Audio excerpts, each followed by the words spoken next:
Morning bulletin. ఇసుక ఉచితమని చెబుతూ వాస్తవానికి గత ప్రభుత్వ కాలం కంటే అధిక ధరలకు ఇసుక అమ్ముతున్నారని శాసనమండలి విపక్ష నేత బొత్స సత్యనారాయణ తీవ్రంగా విమర్శించారు. ఇంతవరకు ఇసుక ఆదాయం ప్రభుత్వ ఖజానాకు వెళ్లేదని, కానీ ఇప్పుడు అది ఎక్కడికి వెళ్తుందో ప్రజలు అడుగుతున్నారని అన్నారు. ముఖ్యమంత్రి జేబులోకా లేక మంత్రుల జేబుల్లోకా అని బహిరంగంగా ప్రశ్నించారు. ప్రజల కష్టార్జిత డబ్బుతో ఇసుకను ఇంత ఖరీదుగా ఎందుకు విక్రయిస్తున్నారని నిలదీశారు. ఎన్నికల ముందు ఇచ్చిన హామీలను ప్రభుత్వం మర్చిపోయిందని, ప్రజలకు తగిన రీతిలో ఇసుక అందించలేకపోతే బాధ్యత వహించాలని డిమాండ్ చేశారు. ఈ వ్యాఖ్యలతో రాజకీయ వర్గాల్లో చర్చలు ఫ్రీ ఇసుక అన్నారు, ఓకే సంతోషం. మేము వచ్చి అక్కడ రీచ్లోను దాని ఖర్చు, ఎక్స్టెన్షన్ ఖర్చు 450 రూపాయల టన్నుకి అయిన ఖర్చు రెండు కలిపి అయితే 1100 లేదా 1500 లేకపోతే 2000 రూపాయలు బోర్డులు పెట్టి ఎంత బోర్డు పెట్టి అది వసూలు చేసేవాళ్ళం. అవునా కదా? చూసుకోండి, ఏ రీచ్ అయినా సరే బోర్డు పెట్టి ఇదిగో. ప్రభుత్వానికి ఉద్యోగులు పెన్షనర్లు గుర్తొచ్చారనే భావన కలిగిందని, కానీ జాయింట్ స్టాఫ్ కౌన్సిల్ మీటింగ్ లో ఏ విధమైన పాజిటివ్ నిర్ణయం రాలేదని YSRCP employees pensioners wing state president Nalamaru Chandrasekhar Reddy విమర్శించారు. ఎన్నికల ముందు ఇచ్చిన హామీ ప్రకారం మధ్యంతర భృతి అందిస్తారని ఉద్యోగులు ఆశించారని, కానీ ప్రభుత్వం ఆ దిశగా ఏ నిర్ణయం తీసుకోకపోవడంతో నిరాశ నెలకొందని అన్నారు. సీఎస్ గారు నిర్వహించిన ఈ సమావేశం టైంపాస్ మీటింగ్ లాగా ఉందని ఉద్యోగ సంఘాలు చెప్తున్నాయని వ్యాఖ్యానించారు.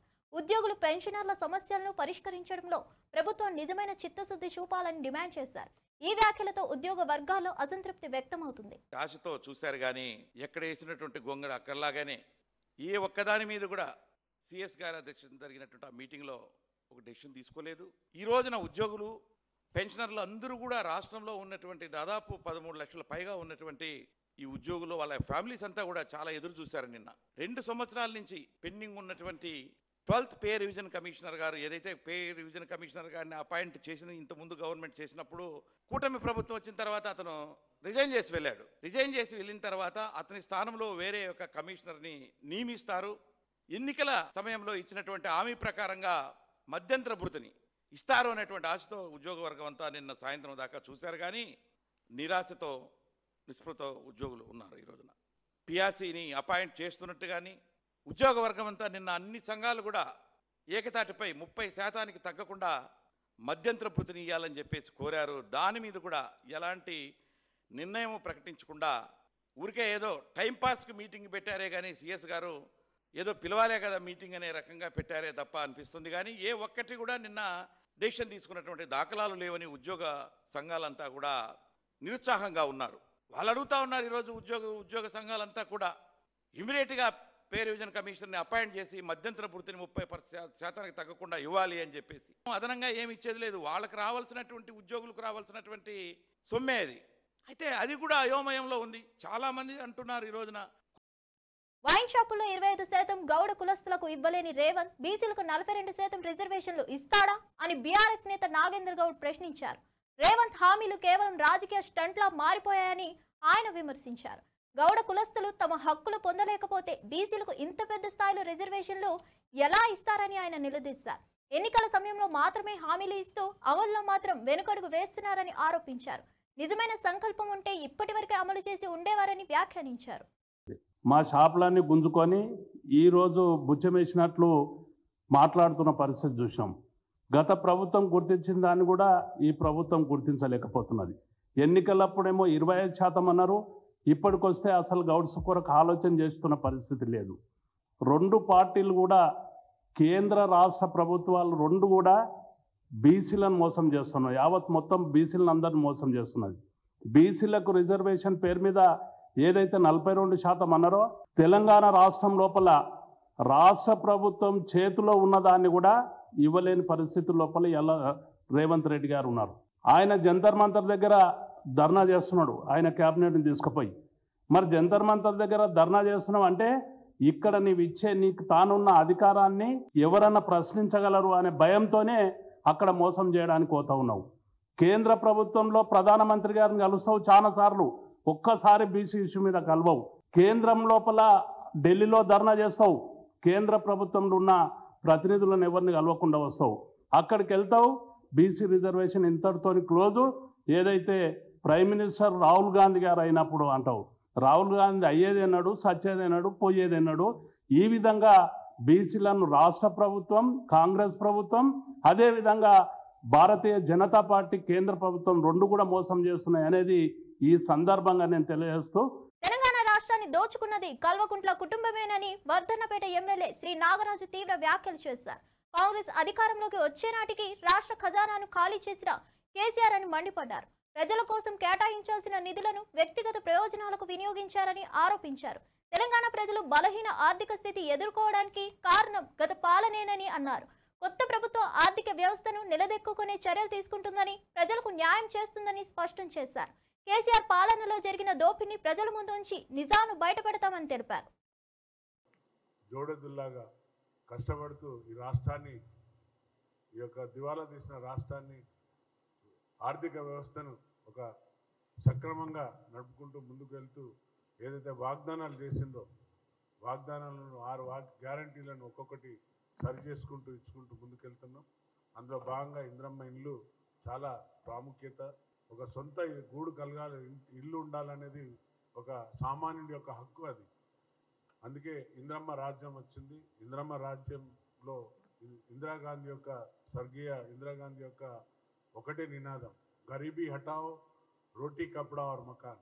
అంటే బీదత్వాన్ని పారదోరాలి, ప్రతి పౌరుడికి రాజ్యాంగం ఇచ్చిన హక్కు ప్రకారంగా రోటీ కపడా और మకాన్ ఇవ్వవలసిన బాధ్యత, అంటే ఇల్లు, కూడు గుడ్డ, ఇల్లు ఇవ్వవలసిన బాధ్యత ప్రభుత్వాల పైన ఉంటుంది. కాబట్టి ఈరోజు ప్రజాపాలనలో కాంగ్రెస్ ప్రభుత్వం వచ్చాక తెలంగాణలో ప్రజాపాలన వచ్చింది. దాన్ని దృష్టిలో ఈరోజు ప్రతి నియోజకవర్గానికి 3500 ఇళ్ళ చొప్పున ఇవ్వడం జరిగింది. అన్నీ ఇప్పుడు రూఫ్ లెవెల్లో చాలా వరకు, కొందరు బేస్మెంట్, కొందరు గోడల లెవెల్, తర్వాత రూఫ్ కూడా వేసుకున్నారు. అతి త్వరలో గౌరవ ముఖ్యమంత్రి గారి చేతుల మీద వారి గృహప్రవేశం కూడా జరుగుతుందని నేను ఈ మీడియా ముఖం ద్వారా మీ అందరికీ తెలియపరుస్తున్నాను. హైదరాబాద్ ను గ్రీన్ సిటీగా, ఫ్లడ్ ఫ్రీ సిటీగా మార్చే దిశగా చర్యలు చేపట్టామని హైడ్రా కమిషనర్ రంగనాథ్ స్పష్టం చేశారు. కూకట్పల్లి నల్ల చెరువు అభివృద్ధి, సుందరీకరణ పనులను పరిశీలించిన ఆయన, మంచి పనులు చేయాలంటే కొంత కష్టతరమైన, ఆ తర్వాత వచ్చే ఫలితాలు గొప్పగా ఉంటాయని అన్నారు. నల్ల చెరువులోకి వర్షపు నీరు చేరేందుకు 7 ఇన్లెట్లు ఏర్పాటు చేశామని, చేపట్టిన చర్యల వల్ల చెరువు విస్తీర్ణం 27 ఎకరాలకు పెరిగిందని వివరించారు. గతంలో చెరువు చుట్టూ కూల్చివేతలు చేపట్టినప్పుడు ఎన్నో విమర్శలు ఎదుర్కొన్నామని, కానీ వాటన్నిటినీ అధిగమించి అభివృద్ధి పనులు ముందుకు తీసుకువెళ్తున్నామని గుర్తు చేశారు. చెరువుల పునరుద్ధరణతో నగరానికి కొత్త అందం, పర్యావరణానికి ఊపిరి వస్తుందని తెలిపారు.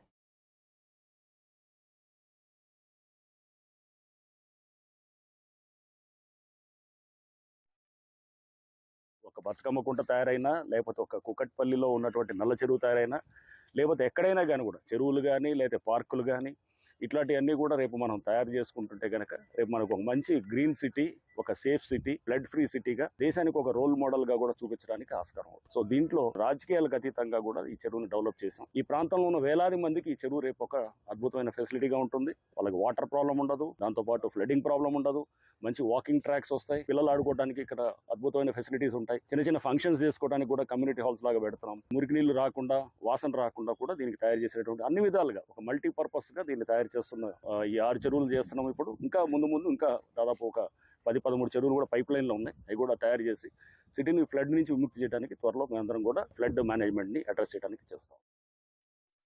వక్రబుద్ధి కలిగిన వ్యక్తులు మహిళలపై దిగజారి మాట్లాడుతున్నారని ఎమ్మెల్యే కూన రవికుమార్ తీవ్రంగా మండిపడ్డారు. తన నీచ స్థాయికి దిగజారడం దారుణమని పేర్కొన్నారు. మహిళలపై దుష్ప్రచారం చేస్తే సహించబోమని హెచ్చరించారు. భవిష్యత్తులో ఇలాంటి ఘటనలు పునరావృతమైతే చట్టపరమైన చర్యలు తప్పవని స్పష్టం చేశారు. రాజకీయాలు ప్రజాసేవ కోసం ఉండాలే కానీ వ్యక్తిగత దూషణలకు వేదిక కావద్దని వ్యాఖ్యానించారు. లీడర్గా పనిచేసిన వాళ్ళు ఉన్నారు. వీళ్ళే కాదు, ఎప్పటికీ నా 15 సంవత్సరాల చరిత్రలో కొన్ని వేలాది మందిని, అనేక కుటుంబాలని, నా బంధువుల్ని, నా స్నేహితుల్ని, నా సన్నిహితుల్ని, నా కార్యకర్తల్ని, నా నాయకుల కుటుంబాలు ఎంతో మందిని తీసుకుని వెళ్ళా. ఇటువంటి దిగజారుడు, పనికి మాలిన వాళ్ళు చేసేటటువంటి అభియోగాల్ని ప్రపంచానికి చెప్పాలని నేను ఇస్తున్నటువంటి కార్యక్రమం. ఫోటోలు పెట్టి మధ్యలో వాళ్ళని పెట్టి వాళ్ళపైన పెన్నతోను దిద్ది ఏం కనిపించిందో వాడి వక్రబుద్ధికి ఎంతకన్నా నిదర్శనం ఏం కావాలి? ఎప్పటికైనా మీరు ఫుల్ స్టాప్ పెట్టండి. నీ పార్టీలో ఉన్నటువంటి మహిళా ప్రజాప్రతినిధులు కూడా ఇటువంటి వ్యక్తులు వెనక మీ సర్పంచ్లో, మీ ఎంపీటీసీలో, మీ కార్యకర్తలో వెళ్తే మహిళా సోదరీమణులారా, వైసీపీ పార్టీలో ఉన్న వాళ్ళందరికీ విజ్ఞప్తి చేస్తున్నా, మీరు ఆలోచించండి. మీకు కూడా ఎలాంటివే అంటగట్టి మాట్లాడితే అప్పుడు మీ పరిస్థితి ఏమిటి? ఇలాగ అభియోగాలు జరుపుతున్నారని నేను క్వశ్చన్ చేశాను. ఆయన రివర్స్గా ఇటువంటి ఫేక్ తీసుకొని వచ్చి ఆయన క్రియేట్ చేసి మీడియా ముందు పెట్టారు. ఒక తల్లి, చెల్లి, అన్న ఈ సంబంధాలు, విలువలు ఎవరికి లేవా? మీకు గ్యారంటీ పరువునష్ట దావం నేను వేస్తాను, నేను వేసి చూపిస్తాను మీకు. నీ కార్యాలయాన్ని ముట్టడించి నీకు చెప్పుతో సమాధానం చెప్తాం మేము. నేను ఆ రోజు ఆ 10 మందిని రవి గారు తీసుకెళ్లిన వ్యక్తుల్లో నేను ఒక వ్యక్తిని. నేను చాలా గౌరవిస్తాను ఎడ్యుకేటెడ్ పర్సన్స్ని, అందరినీ కూడా గౌరవిస్తాను. మాకు వాల్యూస్ ఉన్నాయి. మేము ఒక రిప్యుటేషన్ కుటుంబాల నుంచి పెరిగి, బాధ్యత మీద పెరిగి, మంచి మేనర్స్ తోటి, ఎథిక్స్ తోటి, మారల్స్ తోటి నుంచి బయటకు వచ్చిన ఆడపిల్లలం మేము. మాజీ మంత్రి గుంటూరు జిల్లా వైఎస్ఆర్సీపీ అధ్యక్షులు అంబటి రాంబాబు గుంటూరులో మీడియా సమావేశం నిర్వహించారు. రాష్ట్ర రాజకీయ పరిణామాలు, ప్రభుత్వ విధానాలు, ప్రజలకు అందుతున్న సంక్షేమ పథకాలపై ఆయన వివరణ ఇచ్చారు. ముఖ్యంగా ప్రస్తుత ప్రభుత్వంపై విపక్షం చేసిన ఆరోపణలకు ఆయన కౌంటర్ ఇచ్చారు. వైఎస్ఆర్సీపీ చేపట్టిన అభివృద్ధి కార్యక్రమాలను వివరించి గత ప్రభుత్వ వైఫల్యాలను గుర్తు చేశారు. ప్రజలతో మమేకమై సమస్యలు పరిష్కరించడమే తమ లక్ష్యమని స్పష్టం చేశారు. రాబోయే ఎన్నికలు వైఎస్ఆర్సీపీ మరింత బలంగా ముందుకు సాగుతుందని ధైర్యం వ్యక్తం చేశారు. అలాగే స్థానిక సమస్యలను పరిష్కరించేందుకు తగిన చర్యలు తీసుకుంటామని హామీ ఇచ్చారు. ఈ ప్రెస్ మీట్ లో పార్టీ కార్యకర్తలు, నాయకులు పెద్ద సంఖ్యలో హాజరయ్యారు. తిరుమల తిరుపతి దేవస్థానానికి చైర్మన్గా ఉన్నటువంటి బిఆర్ నాయుడు గారు అక్కడ పాలక మండలి అధ్యక్షులుగా ఉండి ఆయన నడుపుతున్నటువంటి ధోరణి కానీ, వారు మాట్లాడుతున్నటువంటి మాటలు కానీ చూస్తుంటే ఒక మీడియా సంస్థను ఎలా నడపకూడదో అలా నడిపాడు టీవీ5ని. ఇవాళ ఒక ఆధ్యాత్మిక కేంద్రాన్ని ఎలా గౌరవించాలో అలా గౌరవించడం లేదు. తాను ఇష్టం వచ్చినట్టుగా మాట్లాడేటటువంటి ధోరణి తిరుమల క్షేత్ర పవిత్రతకు తీవ్రమైనటువంటి విఘాతం కలిగించే విధంగా ఆయన మాట్లాడుతున్నాడు. సరే, మనం కొండ కింద ఎన్ని పాపాలు చేసినా కొండ పైకి వెళ్ళినప్పుడు గోవిందా గోవిందా అంటూ నామస్మరణ చేస్తూ పాప పరిష్కారం కోసం దైవాన్ని దర్శించుకుంటాం.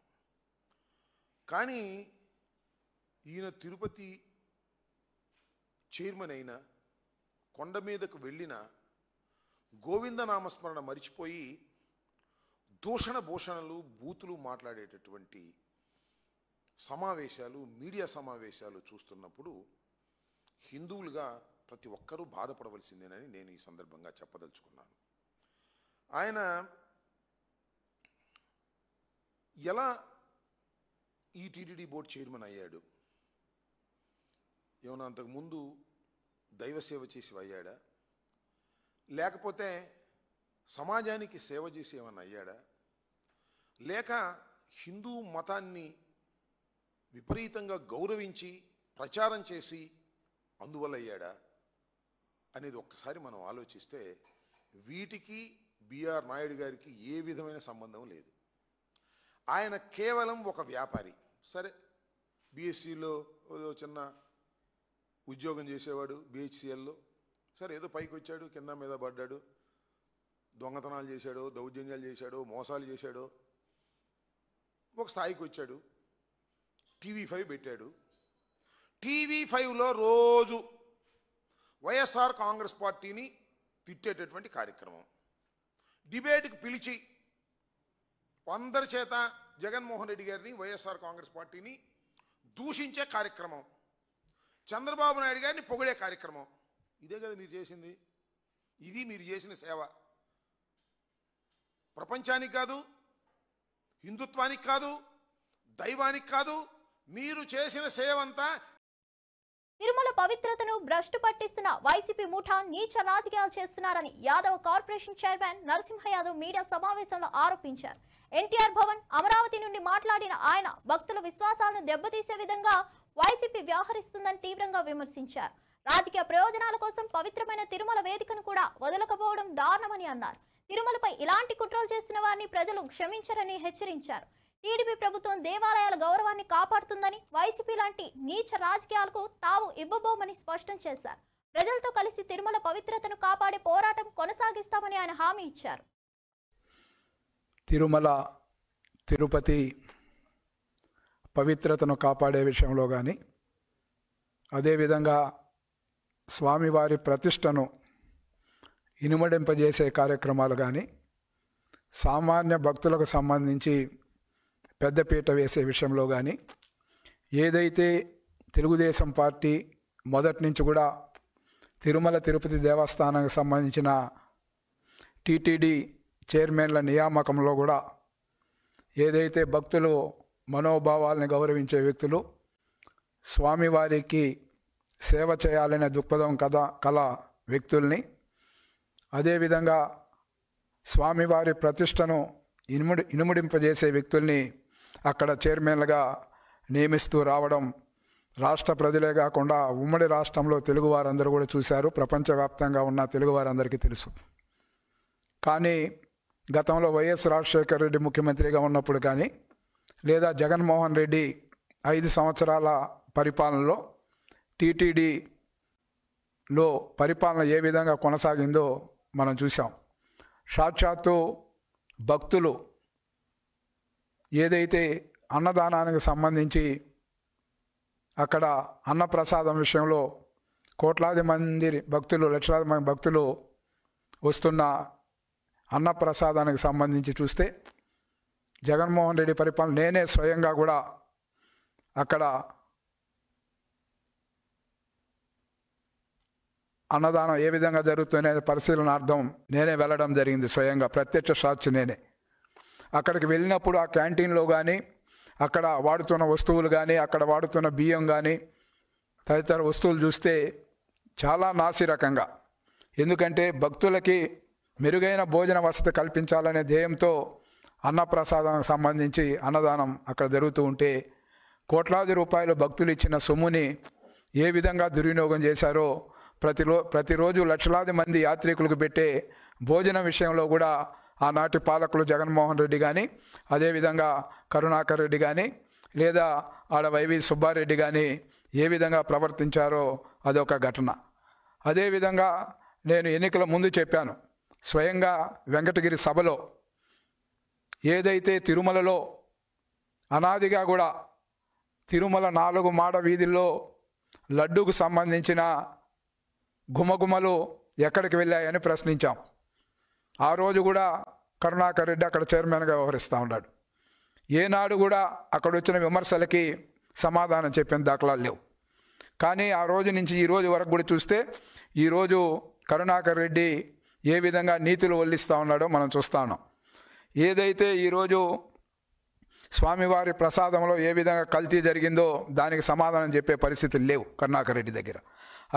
అదేవిధంగా జగన్మోహన్ రెడ్డి ముఖ్యమంత్రిగా ఉన్నంతకాలం తిరుమలలో ఏమి జరిగిందో కొన్ని ఉదాహరణ 2 చెప్పడం జరిగింది. అదేవిధంగా తిరుమలలో భారీ ఎత్తున కూడా ఆడ పెట్టుకునే వ్యాపారం చేసే తట్టల వ్యాపారం పేరుతో ఒక పెద్ద షెడ్ ఒకటి, ఏదైతే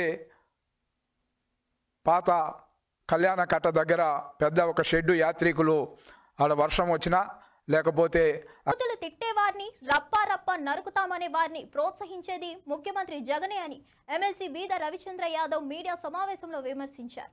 ఎన్టీఆర్ భవన్ అమరావతి నుండి మాట్లాడుతూ రాష్ట్రంలో రాజకీయ సంస్కృతిని దిగజార్చింది వైసీపీ పాలనేనని అన్నారు. ప్రజలకు ఆదర్శంగా ఉండాల్సిన నాయకులు అసభ్య పదజాలాన్ని ఉపయోగించడం దారుణమని మండిపడ్డారు. జగన్ నేతృత్వంలో వైసీపీ పార్టీ సంస్కారం లేకుండా వ్యవహరిస్తుందని, ప్రజలతో పాటు ప్రతిపక్ష నాయకులను కూడా అవమానించడమే లక్ష్యంగా పెట్టుకున్నారని ఆరోపించారు. ఇలాంటి వ్యవహారాలను ప్రజలు గమనిస్తున్నారని, రాబోయే ఎన్నికల్లో వైసీపీకి తగిన బుద్ధి చెబుతారని విశ్వాసం వ్యక్తం చేశారు. ఒక విష ప్రచారాన్ని ప్రభుత్వం పైన, తెలుగుదేశం పార్టీ మంత్రులపైన, ఎమ్మెల్యేలపైన, పథకాలపైన వ్యూహాత్మకంగా వ్యవహరిస్తున్నట్టుగా ఉంది. వారి పరిస్థితి చూస్తే రాక్షసులు రామాయణం రాసినట్టుగా ఉంది.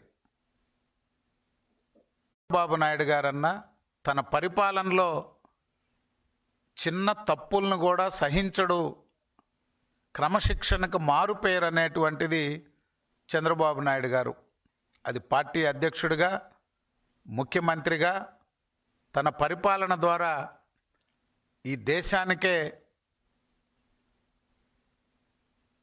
ఒక విజనరీ ఉన్నటువంటి నాయకుడు, ముఖ్యమంత్రిగా చంద్రబాబు నాయుడు గారి పేరు దేశమంతా మారుమోగుతుంటే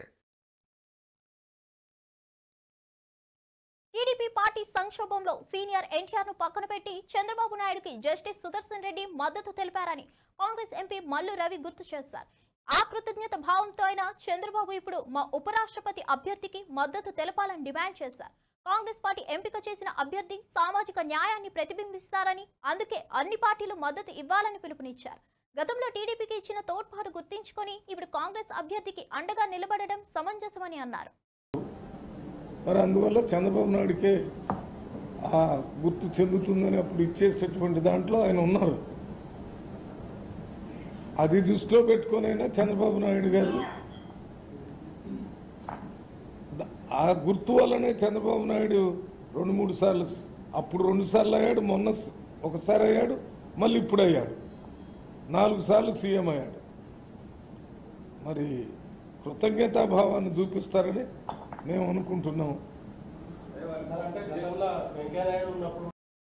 అనకాపల్లి జిల్లా నర్సీపట్నంలో పుష్ప సినిమా తరహాలో గంజాయి రవాణా ప్రయత్నాన్ని పోలీసులు అడ్డుకున్నారు. ప్రత్యేక సమాచారంతో తనిఖీలు చేపట్టిన పోలీసులు AP 28A Z1635 KN19 NQ 3648 నెంబర్ల కార్లను క్షుణ్ణంగా పరిశీలించారు. డ్రైవర్ సీటు కింద ప్రత్యేకంగా ఏర్పాటు చేసిన రహస్య అరణలో 60 కేజీల గంజాయిని స్వాధీనం చేసుకున్నారు. దీని విలువ సుమారు 15 లక్షల రూపాయలు ఉంటుందని తెలిపారు. ఈ ఆపరేషన్లో మొత్తం 8 మందిని అరెస్ట్ చేసి 3 వాహనాలు, 8 సెల్ ఫోన్లను కూడా స్వాధీనం చేసుకున్నారు. నర్సీపట్నం పోలీసు ఈ విజయవంతమైన చర్యతో అక్రమ రవాణాకు గట్టి చెక్ వేశారు. ఈరోజు ఈ ప్రెస్ మీట్ పెట్టడం జరుగుతుంది. అయితే వచ్చిన పక్కా సమాచారం మీద, మన ఎస్పీ గారు ఇచ్చిన సమాచారం మీద నర్సీపట్నం రూరల్ ఇన్స్పెక్టర్ గారు రేవతమ్మ గారు మరియు రూరల్ ఎస్ఐ రాజారావు గారు, అలాగే గొలుగొండ ఎస్ఐ రామారావు, తర్వాత సిబ్బంది కొండబాబు, పైలట్, అంటే యాక్చువల్గా అక్కడ exchange of vehicle to vehicle ganja shift అవుతుందండి. ఆ సమయంలో మన వాళ్ళు రైడ్ చేసి మొత్తం టోటల్ 8 మంది అక్యూజ్డ్ని మనం అరెస్ట్ చేయడం జరిగింది. వాళ్ళు మెయిన్ ఇందులో వంతల బుజ్జిబాబు అండి. వంతల బుజ్జిబాబు ఈయనది లోతుగడ్డ, మేడూరు గ్రామం, లోతుగడ్డ పంచాయతీ, చింతపల్లి మండలం అండి. ఈయన మొత్తం ఈ గంజాయి అంతా కూడా ఒరిస్సాలోని హరికరా అని చెప్పేసి వాడిది పప్పులూరు విలేజ్ మల్కన్గిరి అండి. వాడి దగ్గర నుంచి ఈ ప్రొక్యూర్ చేయడం జరిగింది గంజాయి అంతా కూడా. అక్కడనే ఒక కారులోని టోటల్ అండర్ నీత్ అనమాట, పూర్తిగా ఒక అరొకటి క్రియేట్ చేశారు. అందులోని ఈ గంజాయిని ప్యాక్ చేయడం జరిగింది. 60 కిలోల గంజాయిని కూడా అందులో పెట్టి తీసుకొని వచ్చారు.